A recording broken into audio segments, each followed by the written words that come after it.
My name is John. I'm a special procedures technologist. Love to play golf, take good care of myself. I eat well, work out, spend time with my kids. Coaching a lot of my kids' soccer teams, baseball teams. I would practice with them and torn my meniscus in my left knee.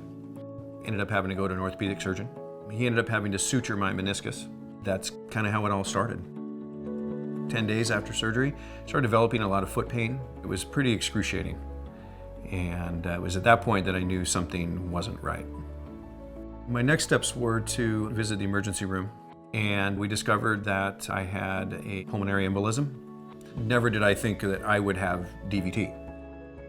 I was told that had I had one more clot travel up to my pulmonary arteries, I was going to die.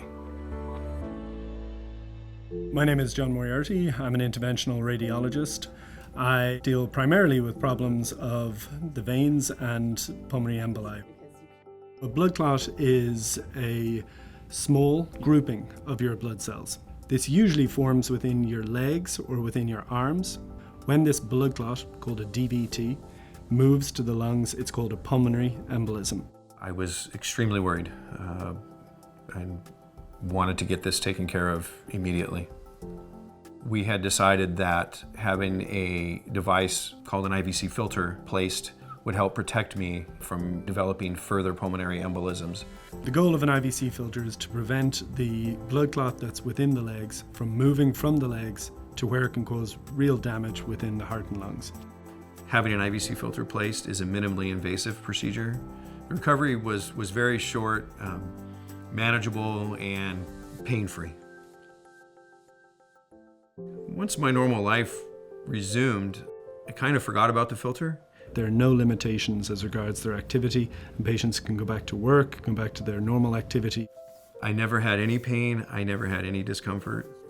Before I knew it, the 6-week mark had arrived, and knowing that the device had done its job and I was no longer at any threat of having pulmonary embolism, I had a discussion with my physician, and we decided it was an appropriate time to have the IVC filter removed. Each patient requires follow-up, whether that's by their primary care physician, by the person who inserted the IVC filter, or frequently by the patient getting involved in their own care themselves.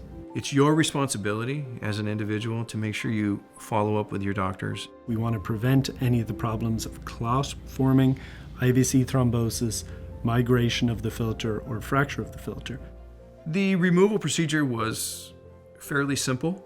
I went home a few hours later and resumed normal activity the next day. The blood flow in their legs and in their belly is much better. That's really rewarding, not only for them, but for me and our whole team. I'm feeling great, back to my normal quality of life, very active. The whole process was life-changing. A little more thankful every day I wake up, knowing how close I was to not being here. Yeah.